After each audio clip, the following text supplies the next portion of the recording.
Está no ar com Felipe Figueiredo e Matias Pinto, o Fronteiras Invisíveis do Futebol, o podcast que desvenda a geopolítica do planeta Bola.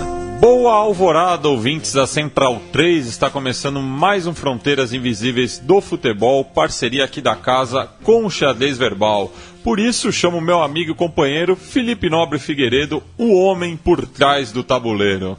Olá, meu caro Matias, olá a todos os nossos ouvintes aqui no Fronteiras Invisíveis do Futebol. Antes de você ter as dúbias honras de apresentar o tema do programa de hoje, tema, alguns recados aqui do último programa, né, sobre o Congo. O Renan Gabriel Luna trouxe uma curiosidade, que o goleiro Steve Mandanda, ele nasceu no Congo, mas defende a seleção francesa. E o irmão dele, o Parfait Mandanda, ele nasceu na França, mas defende a seleção do Congo. A gente tinha citado os dois, mas eu não sabia que tinha parentesco, não quis supor. Mas eu também não sei. Obrigado aí pelo Renan por lembrar-nos. É que nem metade da seleção do Senegal se chama Cissé. E outra metade da seleção francesa se chama Cissé. Mas o Rogério disse que gostou muito do programa e que, por falarmos um pouco da África, né, já que infelizmente não há tanto conteúdo assim sobre a África na internet, na imprensa brasileira. Nosso querido e quase onipresente Marcelo Morikawa te elogiou por enfatizar o fato de que líderes africanos venderem africanos escravizados não exime, não é um fator no racismo da sociedade brasileira, das sociedades atlânticas, né, dos continentes americanos em geral.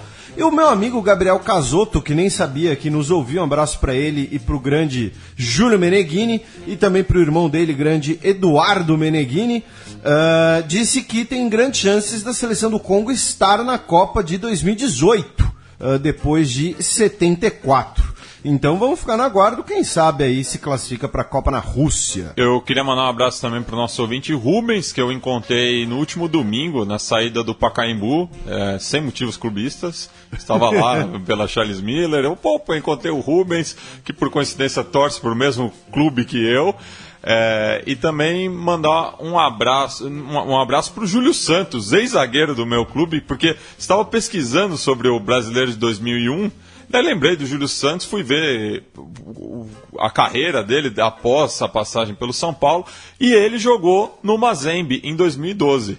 Então a gente esqueceu de citar isso no programa, mas fica a lembrança aí que houve um brasileiro jogando na maior equipe da República Democrática do Congo. Eu não sei se nós temos muitos ouvintes no Congo, mas de qualquer jeito fica aí os pêsames para a torcida do Mazembe. Por que você estava pesquisando o São Paulo de 2001? Porque o Campeonato Brasileiro de 2001 foi uma loucura. Foi aquele que o São Paulo liderou e foi eliminado na primeira rodada do mata-mata? Não, o São Paulo não chegou a liderar, mas foi eliminado pro Atlético Paranaense nas quartas de final. Teve um pouco foi antes... 2002. 2002, 2002. Que o São Paulo se liderou com uma folga. Sim, 10 vitórias consecutivas e foi eliminado pelo Santos nas quartas de final. Foi o protesto da pipoca rosa da torcida? Isso foi depois. Foi depois? Desculpa, minha timeline tá péssima. Mas enfim, como eu disse, tem as dúbias honras de notificar os nossos ouvintes que a gente, né, a gente avisou nas redes sociais do Xadrez Verbal e o Matias também no Twitter dele que a gente ia atrasar um pouco o Fronteiras porque a gente mudou de tema por um imprevisto, né? Então esclareça, meu caro Matias. Por conta da fatalidade, né, com a delegação da Chapecoense, a gente acabou escolhendo o recorte da cidade de Chapecó e do oeste de Santa Catarina. Isso não estava previsto, a gente tinha outros temas que a gente gostaria de falar, mas não podemos deixar passar batido o que aconteceu e por isso a gente preparou um especial sobre Chapecó, o oeste de Santa Catarina e a Associação Chapecoense de Futebol. E antes da gente começar, apenas alguns agradecimentos aqui ao Fernando Wojniak, que é historiador e é professor na Universidade Federal da Fronteira Sul, que fica na região e é de Chapecó, para a Beatriz, que me passou o contato dele, e também para o Tiago, desculpa se eu errar a pronúncia, se é Due ou Duve, que também me passou o contato do Fernando Wozniak. Os nossos dois ouvintes, né? Eu pedi essa ajuda, essa referência, os nossos dois ouvintes passaram o mesmo contato. O Fernando teve aí paciência comigo, então tá aí um pequeno agradecimento às pessoas que colaboraram para esse programa. Bem, então, sem mais delongas, vamos começar pela história da região.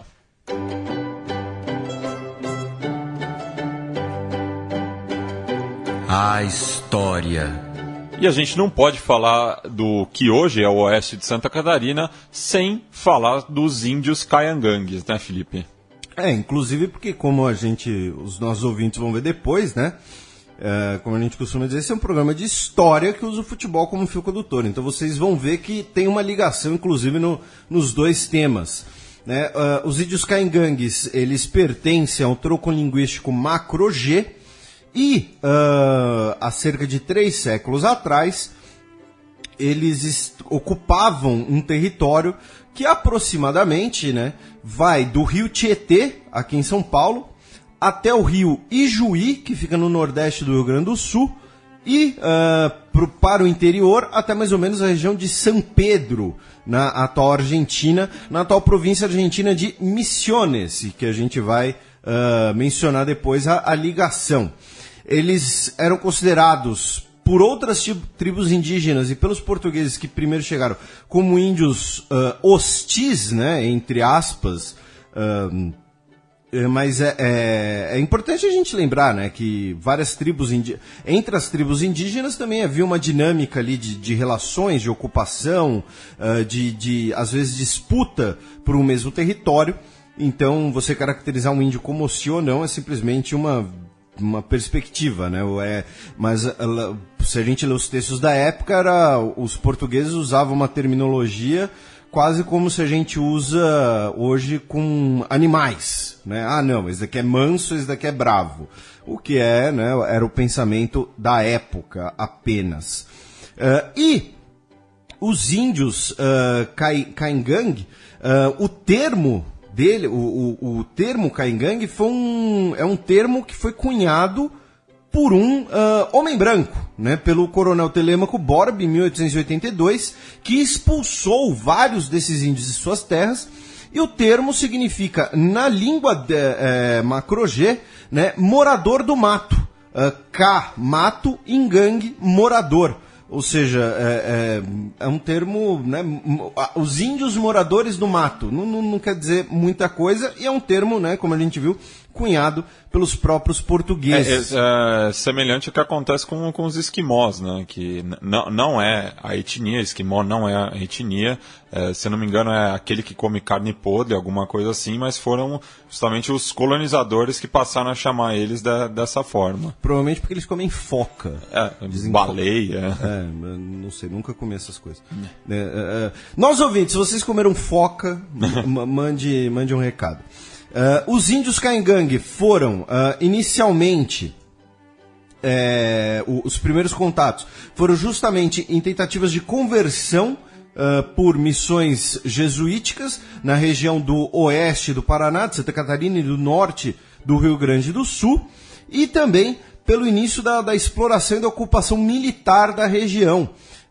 Principalmente o marco inicial disso na região de Guarapuava, que atualmente fica no estado do Paraná, onde em 1812 nós tivemos os primeiros contatos permanentes entre essas tribos indígenas e os portugueses, os homens brancos. E a origem do nome Chapecó, ela é muito provavelmente da língua Caingangue. A gente diz muito provavelmente porque tem mais de uma versão, mas a versão mais consolidada, usada pelo site da prefeitura de Chapecó, inclusive, é de que Chapecó significa pequeno local onde é avistado o caminho da roça, o caminho da lavoura.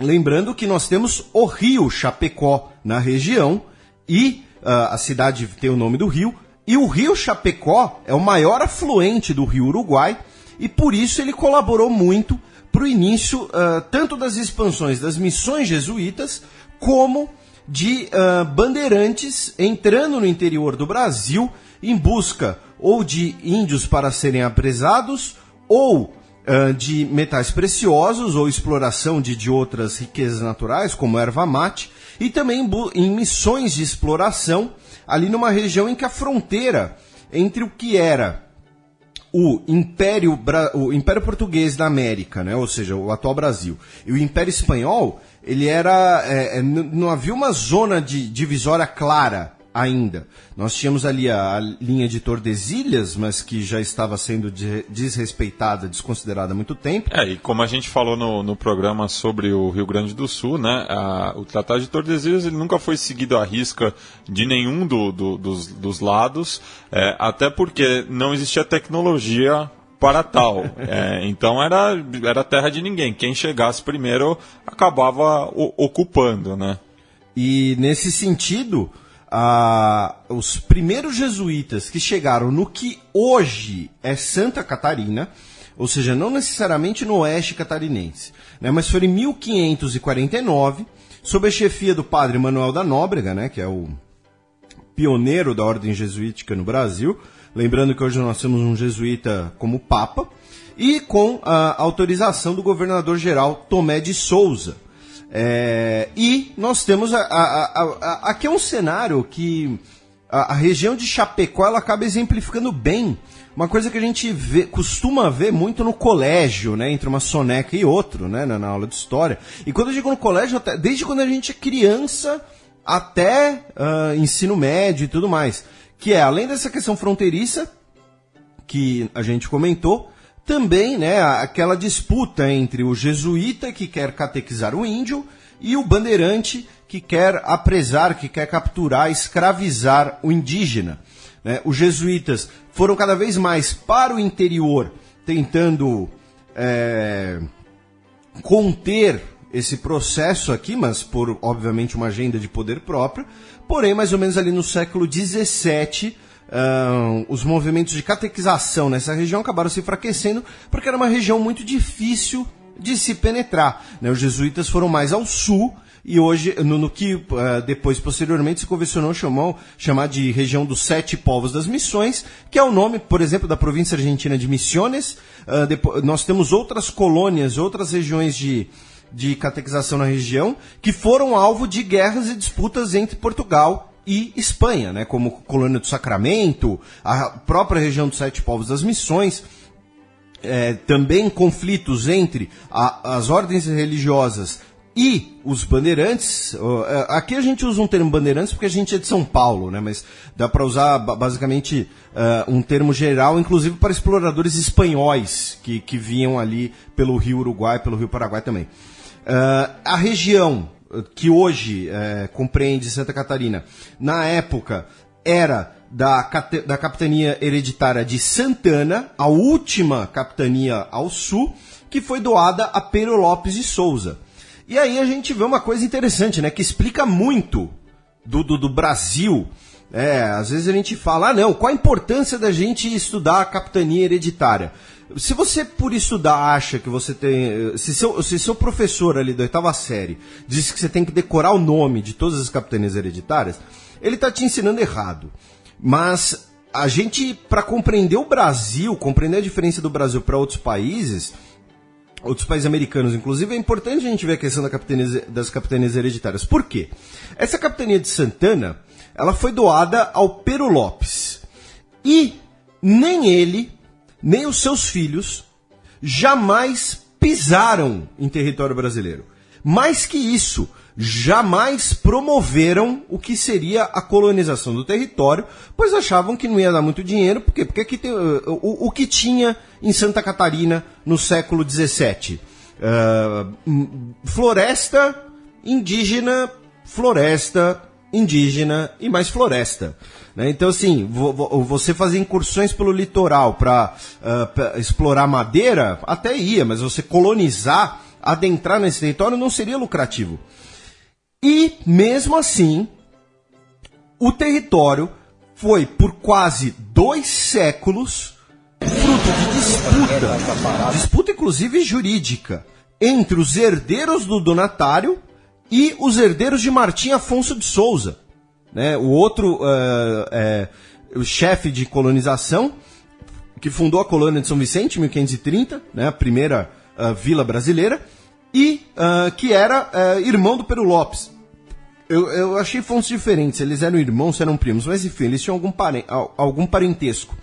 Até que no final do século XVIII, ou seja, estamos falando aqui de 150 anos, de um processo que ficou totalmente parado, porque estavam brigando quem era o dono do papel que dizia que aquela terra era dele. Né? Não é um processo de colonização, de presença como nós tivemos no México, ou como nós tivemos, sei lá, na Virgínia, nos Estados Unidos. E esse pensamento cartorial no Brasil permanece até hoje. Né? Mais importante do que você ter é provar que aquilo lá é seu. E aí nós temos aqui aquelas diversas situações por disputas de terra envolvendo grileiros, uso capião, todas aquelas coisas que a gente também costuma ver no colégio, mas é aula de geografia. No final do século XVIII, a coroa comprou aquelas terras, ou seja, a coroa teve que comprar de qualquer jeito, e começou um processo de ocupação do território, principalmente para a ligação das áreas de pastoreio entre São Paulo e o Rio Grande do Sul. E o nome da região que compreende o que hoje é o oeste catarinense eram os Campos de Palmas. Palmas hoje é uma cidade no Paraná, porém é uma região extremamente propícia tanto para a construção de estradas, mas principalmente é uma região de bons pastos e também boa plantação. E esse povoamento facilitava não apenas a comunicação entre Rio Grande do Sul e São Paulo, mas também dava mais razão, daria inclusive futuramente ganho de causa a Portugal, ocupando aquele território na disputa com a Espanha. Lembrando, a Espanha ainda acreditava que aquele território era seu.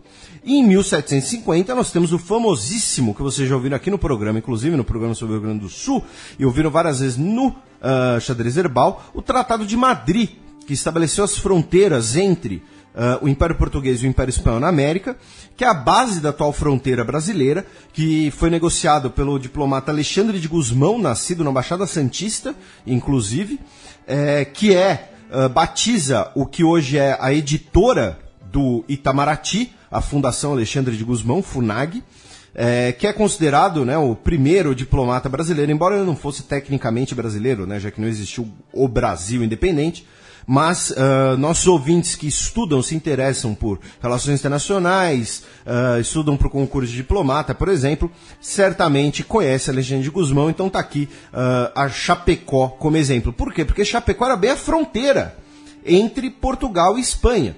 E os dois países, para fortalecerem as suas causas nessa disputa, enviaram exploradores, enviaram missões de geografia para a região do rio Chapecó, mapeando outros rios afluentes, inclusive localizando o rio Peperiguaçu, que é a atual fronteira entre Brasil e Argentina, e também o riacho ou rio do Jangada, que também fica na região de Chapecó, e que o rio Jangada foi determinado como a fronteira entre Espanha e Portugal.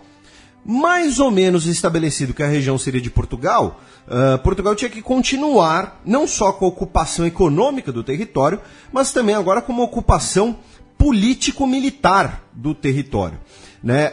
Em 1859 foi autorizada a criação da colônia militar de Chapecó, que foi instalada em 1882 apenas, pelo capitão, que posteriormente seria marechal, Bernardino Bormann. Ele, inclusive, foi ministro da Guerra durante a República Velha, esse tipo de coisa.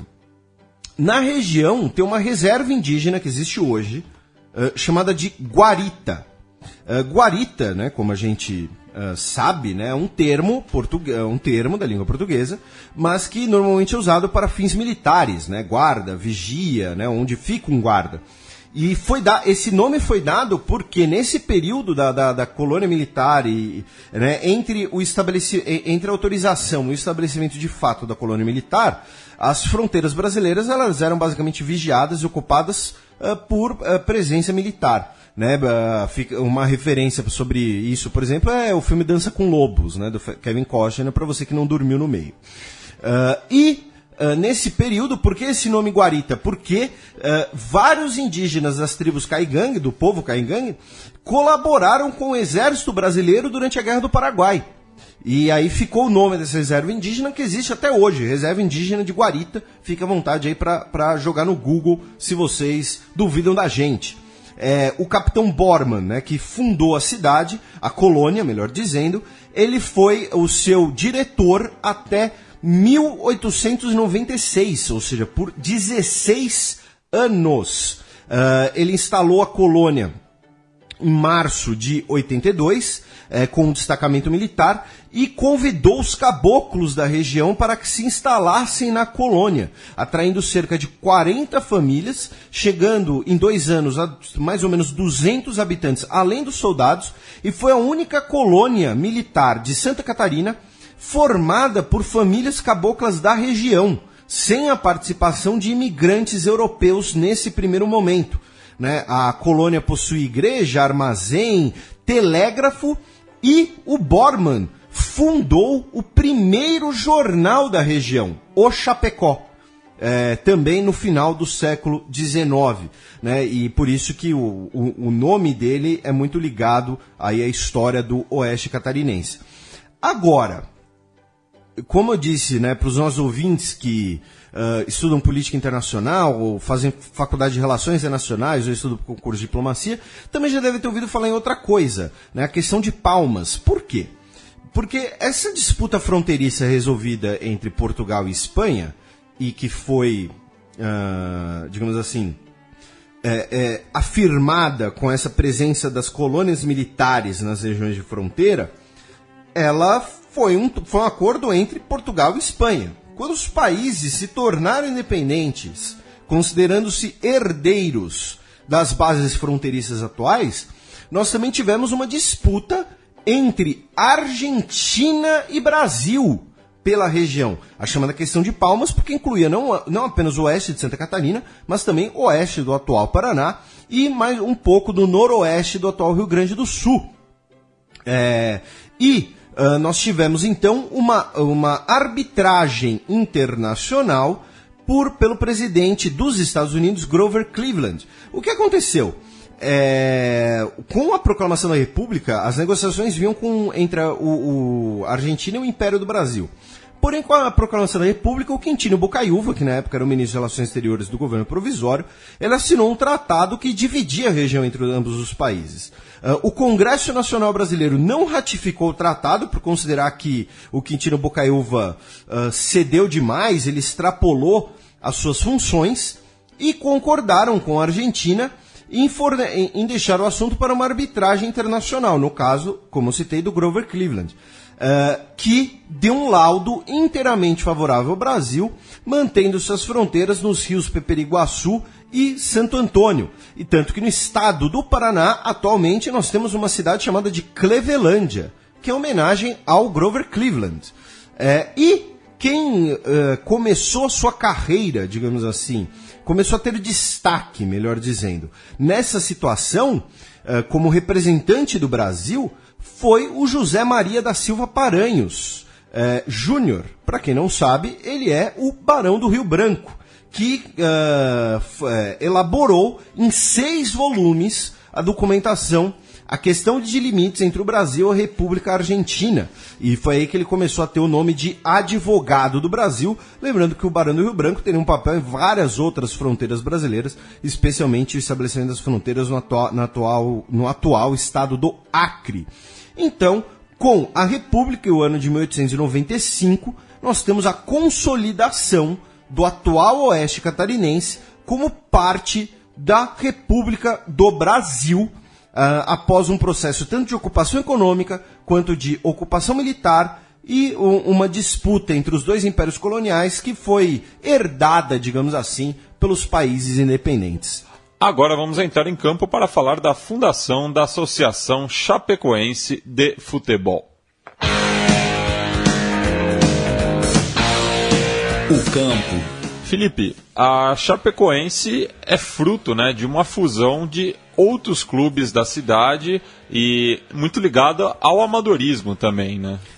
Isso é uma história tipicamente brasileira, né? Se nós temos histórias tipicamente americanas, uma história tipicamente brasileira é o de vários clubes ali semi-amadores, né, clubes de bairro, se juntando para fortalecer um ao outro, para superar uma dificuldade daquele momento e criar, assim, então, um novo clube que muitas vezes acaba tendo destaque. Parte da história, por exemplo, do São Paulo, aqui em São Paulo é assim. Talvez o caso mais recente de uma fusão dessas em nível nacional seja o do Paraná. Né, que eram 3 clubes, se não me engano. Eram 2 clubes, mas esses 2 clubes eram fusões de outros 4 clubes. Então até os rivais do Paraná, né, principalmente Curitiba e Atlético Paranaense, apelidam ele como Branca de Neve, porque tem 7 anões atrás. Essa eu não conhecia. Desculpa aí aos torcedores paranistas, só estou reproduzindo a piada. Como, né, inclusive a gente vai citar um jogador que os ouvintes paranistas devem ter boas lembranças. Mas, no caso de Chapecó, a cidade de Chapecó tinha diversos clubes, diversos times de bairro, como o Independente Futebol Clube e o Atlético Clube Chapecó, além também do Grêmio Esportivo Comercial, o Guairacá Futebol Clube. E torcedores, integrantes de 2 desses clubes, no caso, torcedores do Independente e torcedores do Atlético Chapecó, decidiram fundir as suas agremiações e nasceu então a Associação Chapecoense de Futebol, que inclusive o seu primeiro presidente, o Lotário Immit, no caso ele veio do Atlético Chapecó, né? Ele veio do Atlético Chapecó. Com a fundação da Associação Chapecoense de Futebol em 73, né? Infelizmente a gente não deu aqui a data, né? Erro meu, mas logo 4 anos depois, apenas 4 anos depois, 10 de maio. Em 1977. 10 de maio de 1973. A fundação. E 4 anos depois, em 77, a Chapecoense conquistaria o seu primeiro campeonato, seu primeiro título, o Campeonato Catarinense de Futebol, vencendo o Avaí de Florianópolis na final por 1-0, o time do Guga, né, do Gustavo Kirten. E em 78... E aí cabe um parênteses também, né? Porque Santa Catarina não foge à regra, né? A maioria dos estados brasileiros, o futebol ele se desenvolve primeiro na capital e depois o interior começa a praticar também, a criar clubes no amadorismo e depois profissionais, né? Que a gente já está falando do futebol profissional no Brasil. Mas em Santa Catarina o futebol é mais tradicional na capital, tanto é que tanto a Chapecoense quanto o Joinville, o Criciúma, que são os grandes clubes do interior atualmente, são muito recentes, né? A diferença da dupla de Florianópolis, né? O Avaí e o Figueirense são instituições quase centenárias. O Tubarão também, né? Daí tem Brusque também, o Metropolitano de Blumenau. A Copa Avelange de 2000... O Tubarão chegou na final do que era um módulo branco. Não me lembro. Eu lembro do Malutron do Paraná. Era o Malutron. Que virou Corinthians, que virou Corinthians Paulista e voltou a ser J. Paranaense. Corinthians Paranaense, J. Malucelli. Não, tá certo. Era o Malutron. Confundi aqui com o Tubarão. No caso, por conta dessa conquista de 77, né, lembrando que eram outras épocas, e como a gente já mencionou no programa sobre o Rio Grande do Sul, né, onde a Arena vai mal, mais um time no Nacional, isso quer dizer que o Campeonato Brasileiro, durante ali governos Médici, Geisel, Figueiredo, ele era gigantesco, e você colocava times de todas as regiões para agradar lideranças políticas locais. Mas, no caso, a Chapecoense, por conquistar o Campeonato Catarinense de 77, disputou a primeira divisão do Brasileiro em 78 e 79. Isso, o estadual ele servia justamente como classificatório para o campeonato nacional. Não existiam divisões nacionais ainda. A gente pensa na Chapecoense na primeira divisão agora, mas ela estava na primeira divisão em 78 e 79. Só que tem uma grande diferença, né? Por exemplo, em 78, a Chapecoense ficou na 51ª posição. Ela ficou, né, o número, para deixar claro, 51. Né? O Campeonato Brasileiro de hoje tem 20 times, a primeira divisão. Não, e 79, que ela ficou em 93º... Boa, você fugi de falar esse... O campeonato superou 100 times. O campeonato de 79 foi o campeonato com a maior quantidade de times na história do futebol brasileiro. Então, assim, é uma questão aqui, era um período bastante diferente. Né? Até a Copa João Avelange, mas daí tinha essa questão dos módulos, né? Ah, sim. Os módulos do João Avelange eram... Quem viveu aquele período... Só quem viveu sabe que loucura foi. Se você não viveu João Avelange, você não teve infância. Não, brincadeiras à parte...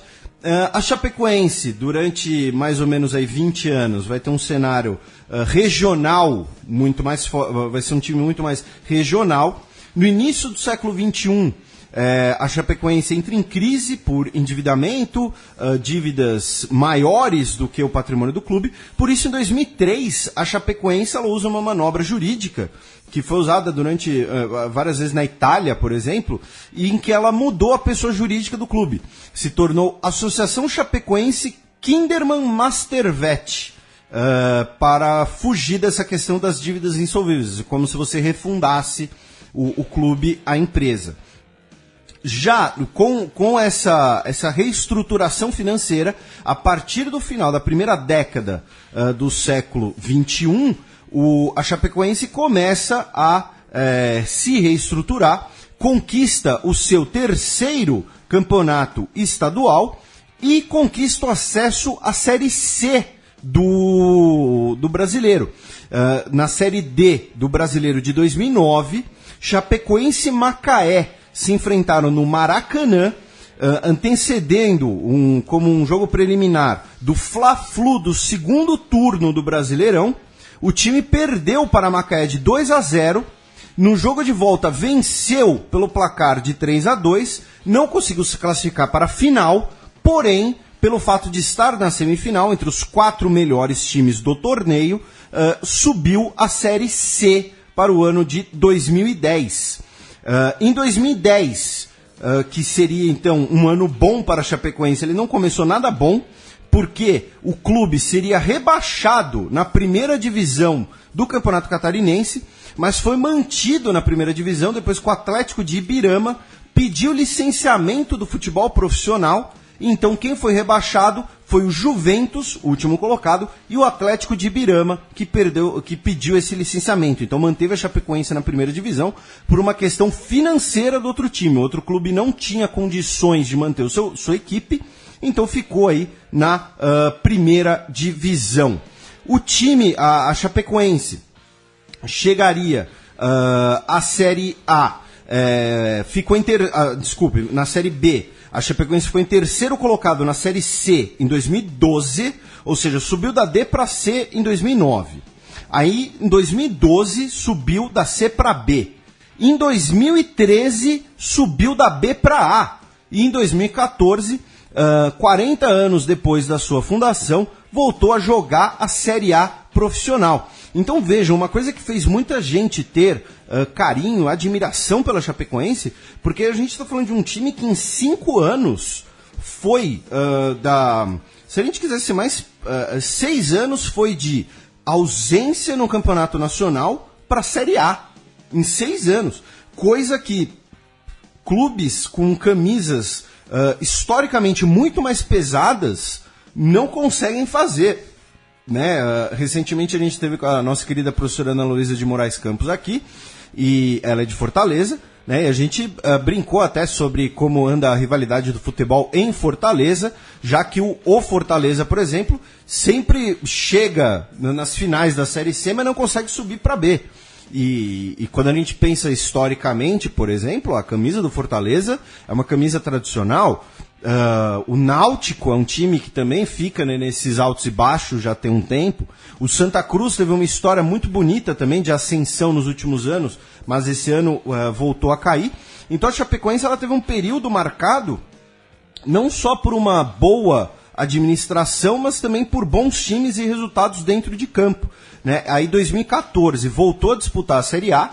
Em 2015 chegou nas quartas da Copa Sul-Americana, né, que também é conhecida como Copa Sula-Miranda. Inclusive enfrentando o River Plate, né, que era o atual campeão tanto da Sul-Americana quanto da Libertadores. E foi eliminado só pelo River nas quartas. Né?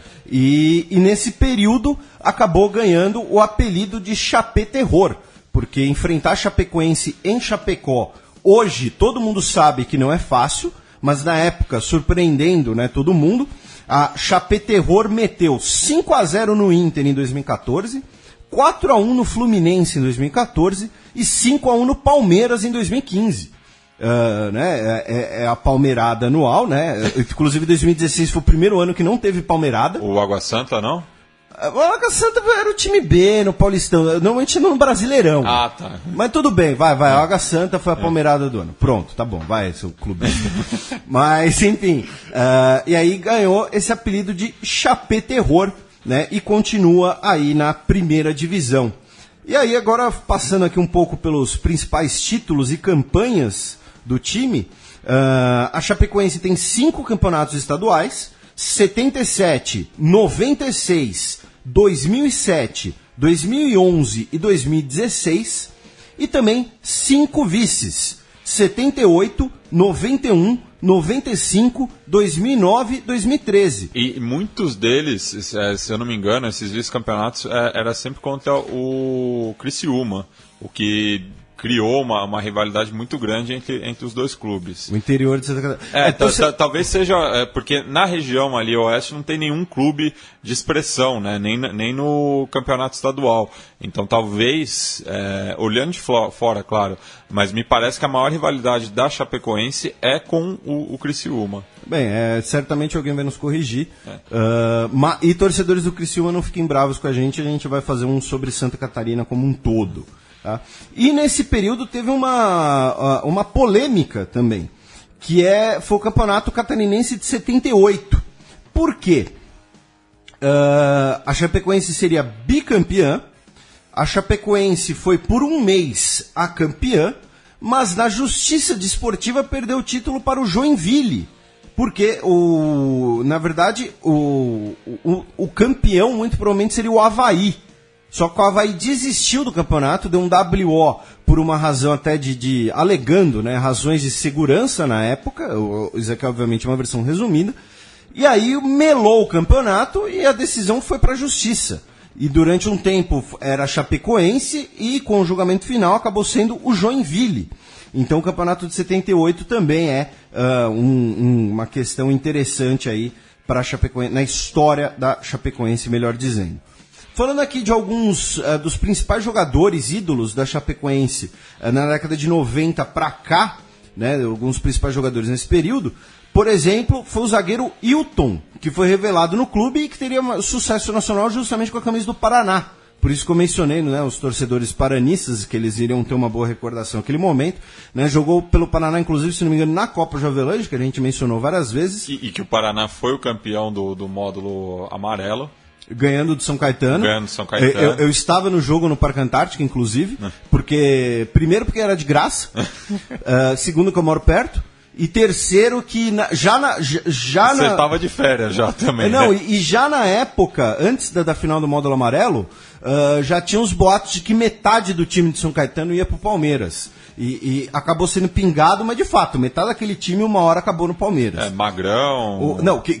Aqueles caras do São Caetano que jogaram no Palmeiras, se contar todos os períodos, foram Daniel, Dininho, Magrão, Claudecir, Adãozinho, e acho que são esses. E logo depois daquele jogo do Campeonato 2000, o Magrão foi pro Palmeiras. Falavam que o César ia pro Palmeiras, mas ele foi direto pra Lazio. E o Claudecir ia, só que ele jogou mais um estadual, se não me engano. Mas, enfim. O Douglas Grolli, que atualmente joga na Ponte Preta, jogou no Grêmio também, mas foi revelado no clube, ele é do Oeste Catarinense, foi campeão estadual no clube, jogou as séries inferiores nacionais pela Chapecoense. O Apodi, o lateral direito, que surgiu no Vitória, tinha muito destaque, depois jogou no Cruzeiro, aí passou por um momento de baixo e ressurgiu justamente na Chapecoense, jogou 2 anos na Chapecoense, hoje está na Rússia, se não me engano. Na década de 90, o Paulo Rink teve muito destaque pela Chapecoense, ele que foi revelado no Atlético Paranaense, era emprestado à Chapecoense, ele nunca foi jogador da Chapecoense, e foi artilheiro do estadual de 95. Justamente um dos que a Chape perdeu para o Criciúma. Acabou sendo artilheiro e não sendo campeão. E talvez o principal nome dessa história recente da Chapecoense seja o goleiro Nivaldo, que hoje tem 42 anos. Ele está desde 2007 no clube, ou seja, ele disputou todos os acessos da Chapecoense. Ele perdeu a titularidade já tinha alguns anos, era o goleiro reserva, terceiro goleiro. Porém, continuava no clube. Ele tinha anunciado que se aposentaria ao final desse ano, porém, devido à tragédia e um pedido pessoal da direção do clube, o Nivaldo muito provavelmente vai permanecer no clube como uma espécie de jogador, parte da comissão técnica, alguma coisa assim, para colaborar nesse processo de reestruturação. Então ele é um cara que simboliza muito essa trajetória da Chapecoense, tá aí há 9 anos no clube, né, e desde a Série D até a Série A, quer dizer, desde antes da Série D até a Série A. Então ele acaba sendo um símbolo bastante forte aí dessa trajetória.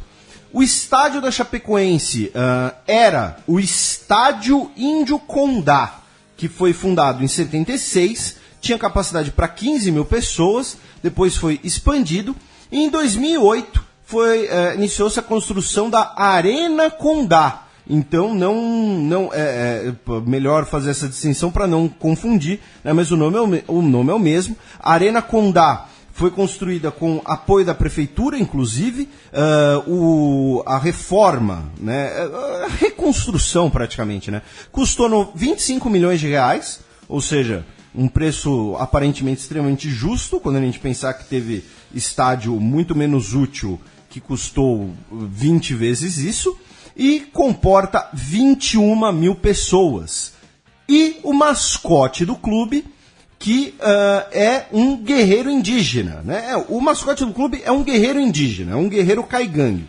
Mas, no caso da Arena Condá e essa estética toda, homenageia o Vitorino Condá, que era o cacique do povo caigangue em 1856, quando chegou na região uma missão de geografia do engenheiro Regreville, que negociou, no caso o Vitorino Condá, negociou com o governo provincial do Paraná a garantia de que as terras ficassem com a sua tribo, contornando aí a questão da posse da terra e dos colonizadores. E a aldeia Condá existe até hoje e fica mais ou menos a 15 quilômetros do centro de Chapecó. Falamos aqui da Chapecoense, né, da sua história, dos seus sucessos, da sua trajetória, e para pincelar também o futebol de Chapecó, mais três aspectos. O primeiro Chapecó chegou a ter outro clube profissional, que foi o Oeste Futebol Clube, que disputou a segunda divisão do Campeonato Catarinense entre 2009 e 2014.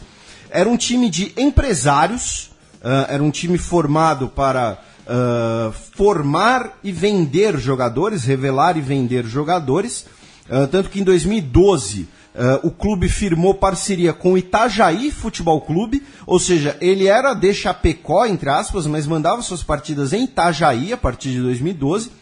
Depois ele foi para o município de Canelinha, também no Oeste Catarinense, e em 2012 chegou a ficar na 4ª colocação, porém não conseguiu o acesso, desculpa, eu falei B, mas na verdade Série C do Campeonato Catarinense.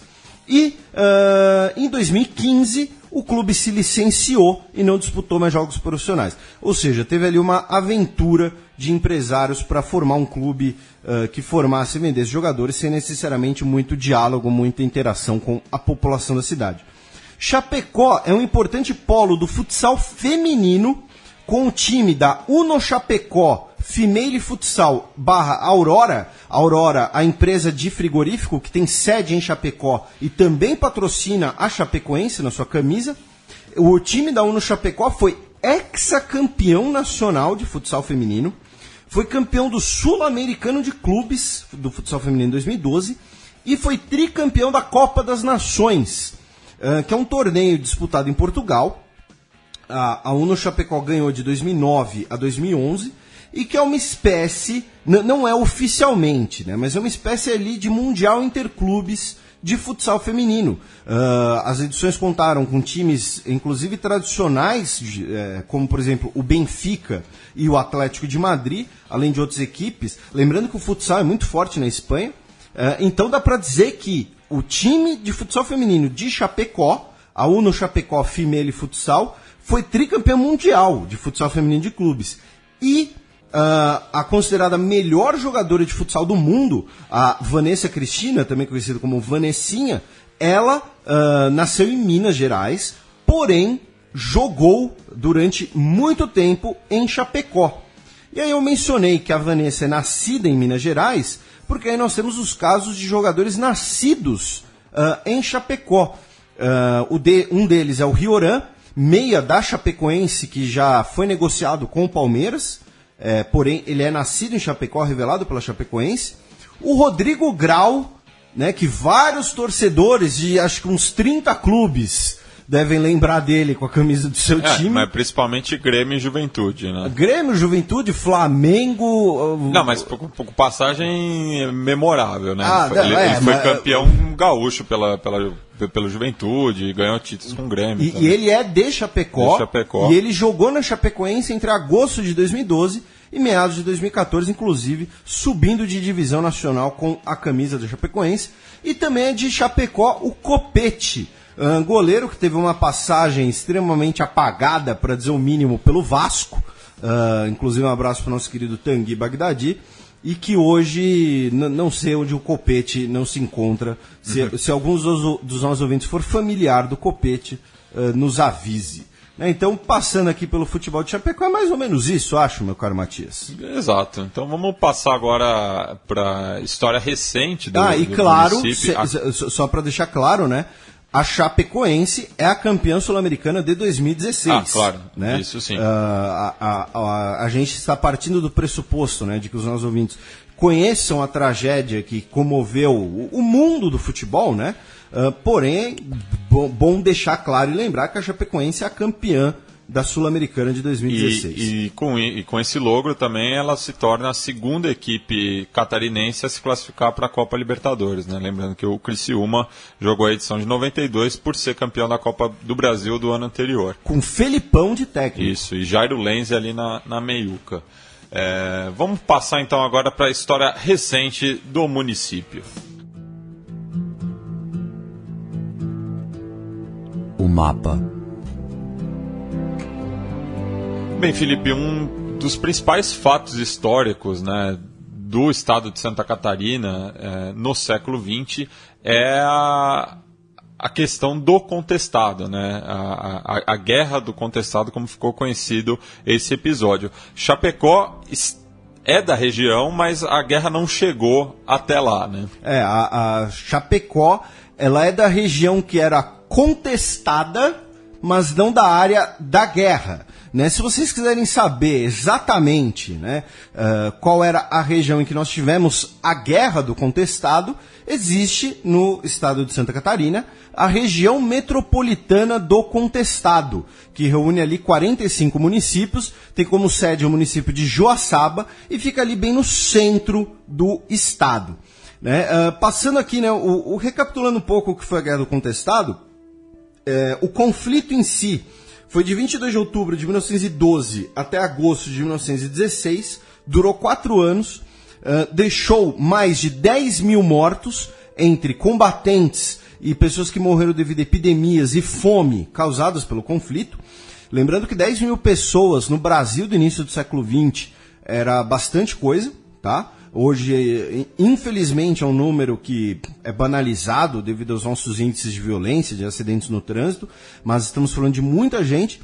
E nós tínhamos 4 grupos envolvidos na Guerra do Contestado.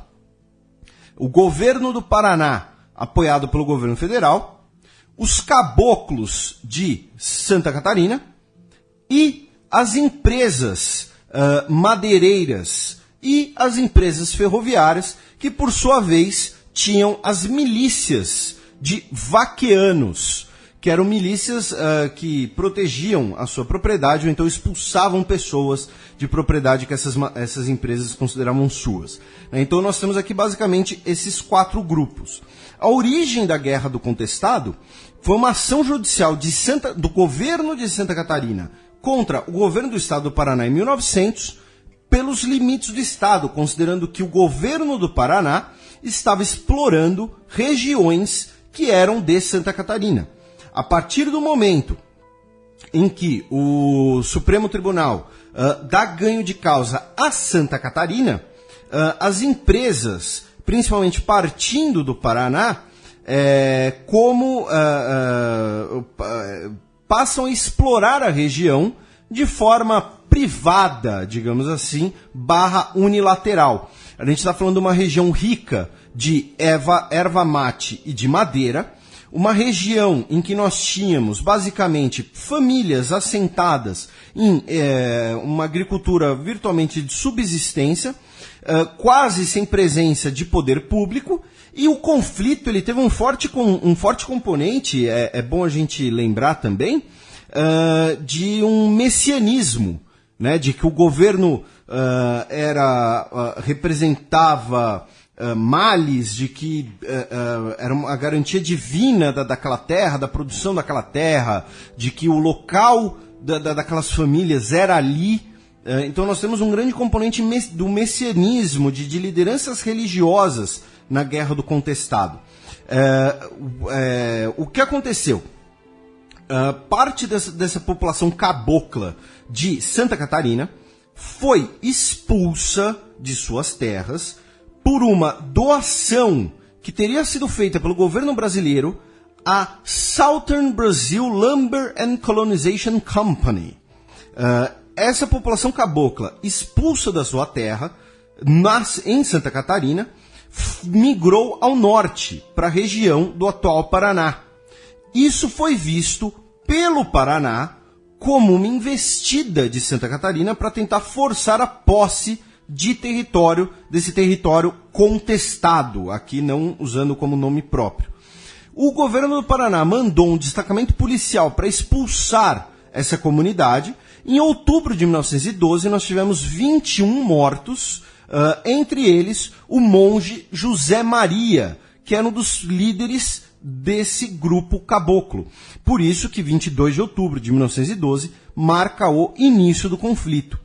Após um aumento das hostilidades entre as milícias, como a organização dos grupos caboclos, como por exemplo no Exército de São Sebastião, que tinha a bandeira da monarquia celestial, que era uma bandeira branca com uma cruz verde, e as polícias estaduais, principalmente a polícia do governo do Paraná, o governo federal, comandado pelo Marechal Hermes da Fonseca, com aquela política que vocês certamente também viram no colégio entre um cochilo e outro, que é a política das salvações, né, que era marcada pelas intervenções militares em diversos estados para ou eliminar adversários políticos ou para consolidar a forma republicana de governo. O governo federal decidiu mandar tropas para intervir e acabar com o conflito.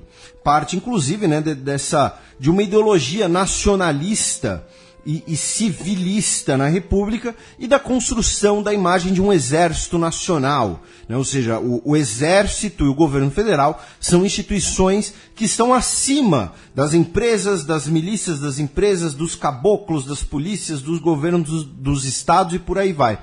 Então, com a intervenção do governo federal e mais 4 anos de conflito, nós tivemos o fim da Guerra do Contestado, que deixou aquele legado de cerca de 10 mil mortos. A Guerra do Contestado marcou, inclusive, o primeiro uso militar de aviões no continente sul-americano, um dos primeiros usos no mundo, embora os aviões não tenham sido usados para ataques, para bombas, alguma coisa assim, mas sim apenas para reconhecimento. E lembrando, a região de Chapecó não foi afetada diretamente pela guerra, pelo conflito. Com o acordo de limites entre Paraná e Santa Catarina em 20 de outubro de 1916, Chapecó passou a oficialmente fazer parte de Santa Catarina e foi elevada a município em 25 de agosto de 74. A sede do município, ela foi migrante, digamos assim, um tempo em Chapecó, um tempo em Xanxerê, outro tempo em Passo Borman, e foi assentada finalmente em 1931 na atual Chapecó. Ainda naquela lógica que a gente viu lá no século XVIII, século XIX, das regiões de fronteira serem ocupadas militarmente, com uma preocupação de garantir a posse nacional desse território, Chapecó, junto com o oeste catarinense e o oeste do Paraná, fizeram parte do território federal do Iguaçu entre 1943 e 1946.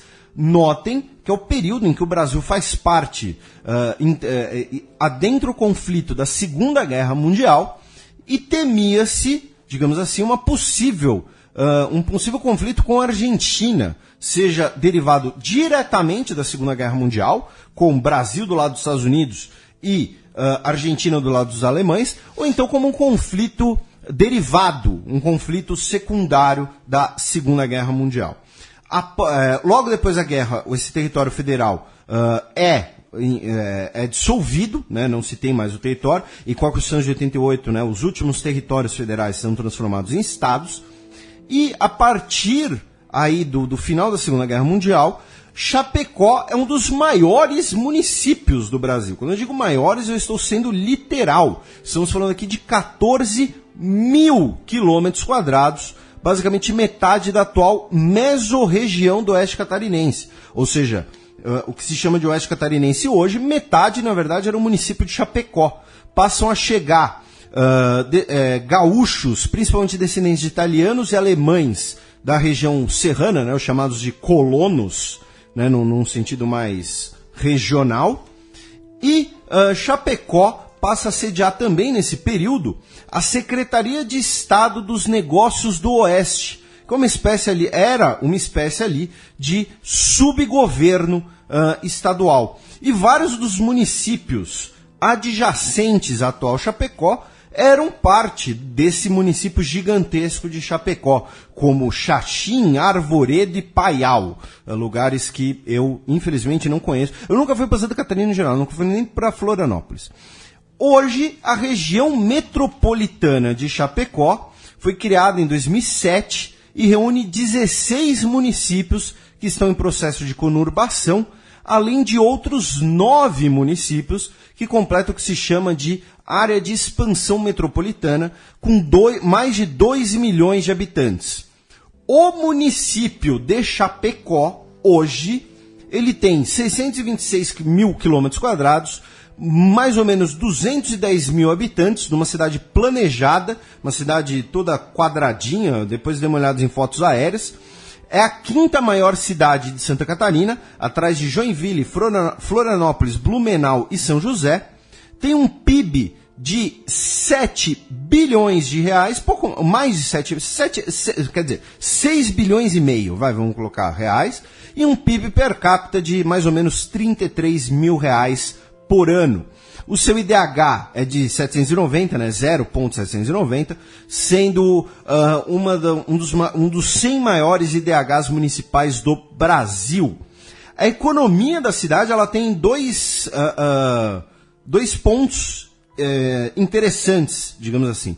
O primeiro deles que é uma cidade com agronegócio e o negócio agroindustrial muito forte. Ela é a sede da Aurora Alimentos, que a gente mencionou, e ela também possui uma grande unidade da BRF, antiga Brasil Foods, resultado da fusão entre Sadia e Perdigão, ou seja, você muito provavelmente, a não ser que você seja vegetariano ou vegano, você muito provavelmente já comeu alguma coisa, em algum momento que veio de Chapecó. E Chapecó, desde a década de 1970, tem um polo de muita produção de peru, inclusive a Sadia, a finada Sadia, né, sendo que depois teve a fusão, chamava a cidade de Chapecó de capital do Peru. Né, sem trocadilho. Sem conotação nenhuma. Mas, enfim. E também o município tem 10 instituições de ensino superior, sendo 4 universidades e 6 faculdades. Nós temos campus da Universidade Campi, né, da Universidade do Estado de Santa Catarina, a Universidade Comunitária Regional de Chapecó, a Universidade do Oeste de Santa Catarina e a Universidade Federal da Fronteira Sul, que a gente mencionou anteriormente, na qual o Fernando leciona. Então, assim, dando um panorama, obviamente, bastante resumido da história e do cenário atual da cidade de Chapecó, é mais ou menos esse, meu caro Matias, e você fica à vontade para fazer seus complementos ou tocar o programa. Bem, eu já vou partir para as dicas culturais e vou dar uma dica pré e pós a tragédia, né? O pré foi a reportagem que o meu amigo Luiz Felipe dos Santos, do Ponteiro Esquerdo, fez quando a Chapecoense recebeu o River Plate ano passado, pelas quartas de final da Copa Sul-Americana. É uma matéria muito agradável, tem vídeo, foto, inclusive ele acaba entrevistando a historiadora da Chapecoense, a Eni Belani, que também foi entrevistada pelas Dibradoras na semana passada, essa aqui produção da casa, ao lado também da Letícia Secchini, que é blogueira da Chapecoense no ESPN FC. Então eu vou deixar os 2 links na página do Xadrez Verbal para que vocês possam conferir gente de Chapecó falando sobre o clube e a cidade. E no meu caso, a minha dica, pensando na importância de Chapecó e do Oeste Catarinense para a formação das divisas brasileiras, das disputas internacionais brasileiras, eu vou puxar a sardinha um pouco para a minha brasa da política nacional da história, dessa história de formação dos limites. Minha dica é o livro Navegantes, Bandeirantes e Diplomatas, de Sinésio Sampaio Góes Filho, que fala do Tratado de Madrid, fala da questão de Palmas, de arbitragem internacional, do Rio Branco, não apenas de Chapecó, mas de todo o Brasil. Para você que achar que o livro é muito aprofundado para o seu gosto, ou então que você não está afim de gastar essa grana, alguma coisa assim, tem uma versão resumida dele, escrita pelo próprio Sinésio Sampaio Góes Filho, que é diplomata, que é um PDF gratuito, é um livro de bolso que você pode baixar no site da FUNAG, que eu também vou linkar. Para quem não gosta de ler e-book, você pode comprar essa versão de bolso por R$10, literalmente o preço do papel, porque a FUNAG não tem lucro. Então eu vou deixar os 2 links lá no Xadrez Herbal. E falando em livro, vocês também podem fazer parte aí do grupo de apoiadores do Xadrez Herbal lá no Apoia-se, que é primeiro Fronteiras Invisíveis que tem depois disso, que, inclusive, dependendo lá do seu plano, digamos assim, tem livros como recompensa e quem sabe pode ser o Navegante, Bandeirantes e Diplomatas, mas essa é a minha dica. É uma dica dupla, versão grande e versão resumida. Bem, e a gente vai encerrar o programa com a banda Repolho, que talvez seja a principal expoente roqueira da cidade, desde lá do começo dos anos 90, né? Lembrando que os irmãos Demétrio Panarotto e Roberto Panarotto moravam na rua Assis Brasil, que fica atrás do estádio Indy Condá, e o outro integrante, o Anderson Gambato, morava próximo também na rua Clevelândia, justamente como a gente citou no programa.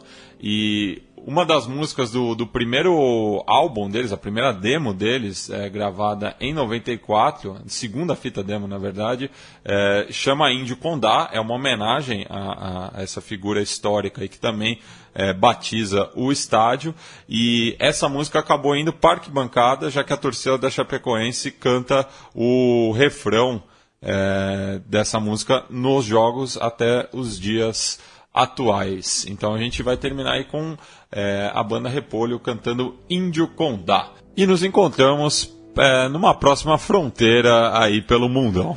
E o próximo programa vai ser lançado num sábado, né? Sábado. Provavelmente. Provavelmente. Fiquem de olho. Fiquem uma de surpresa. olho. A gente vai tirar um pequeno recesso, né? Voltamos ano que vem, mas esse programa pode ter surpresa. Pode ter surpresa. E fica aí a nossa pequena homenagem às vítimas do... alguns chamam de acidente, né, meu caro Matias? Mas tudo indica basicamente homicídio. Mas enfim, toca o barco aí. Então terminamos aí com Banda Repolho tocando Índio Condá.